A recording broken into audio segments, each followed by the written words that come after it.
Hi friends, my YouTube ചാനലിലേക്ക് എല്ലാവർക്കും സ്വാഗതം.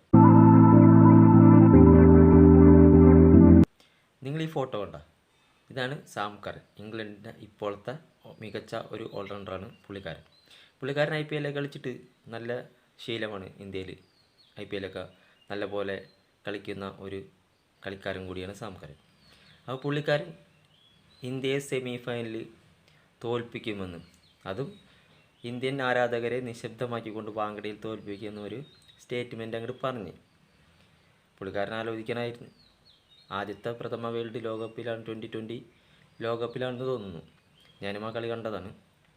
നമ്മുടെ UVA പുള്ളിക്കാരൻ്റെ ചേട്ടായി, അതായത് ആൻഡ്രൂ ഫ്ലെൻഡോഫ്, പുള്ളിക്കാരനൊന്ന് ചൊറിഞ്ഞ് ചെറുതായിട്ട്.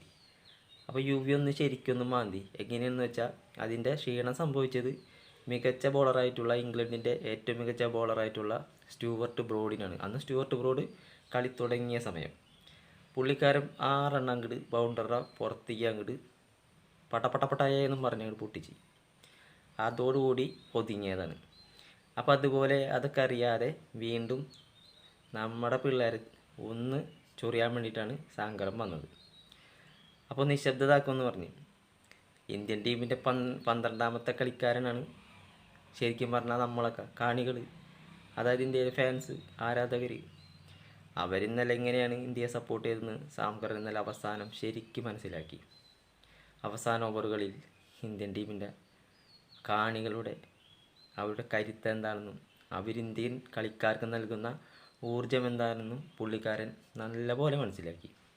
ആ പുള്ളിക്കാരന് അത് കിട്ടിയപ്പോൾ സമാധാനമായി. ആ പുള്ളിക്കാരൻ ഒരു കാര്യം കൂടെ പറയാം. എന്തായാലും ഇവിടെയൊക്കെ വന്നതല്ലേ, ഇനിയിപ്പോൾ ഞായറാഴ്ച ഫൈനലാണ്.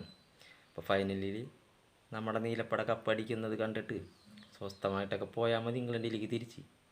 അത് കഴിഞ്ഞാൽ പിന്നെ IPL ഇങ്ങോട്ട് വരേണ്ടതല്ലേ. അപ്പോൾ അതൊക്കെ കഴിഞ്ഞിട്ട് പയ്യെ പോയാൽ മതി. അതും കൂടെ കണ്ടാലേ സാം കറിൻ്റെ കണ്ണ് നിറയുള്ളെങ്കിൽ അങ്ങനെ ആയിക്കോട്ടെ, ഞങ്ങൾക്ക് യാതൊരു വിഷമവുമില്ല. അപ്പോൾ കാര്യങ്ങളൊക്കെ സ്മൂത്തായിട്ട് പോട്ടെ. പിന്നെ ഒരു കാര്യം പറയാനുണ്ട്. നമ്മുടെ ചാനൽ ആദ്യമായിട്ടാണ് കാണുന്നതെങ്കിലും കണ്ടുകൊണ്ടിരിക്കുന്നതാണെങ്കിലും ഒന്ന് സബ്സ്ക്രൈബർ ചെയ്യാൻ മറക്കരുത്. ഓക്കെ, അപ്പോൾ മറ്റൊരു വീഡിയോ ആയിട്ട് കാണാം. Good bye.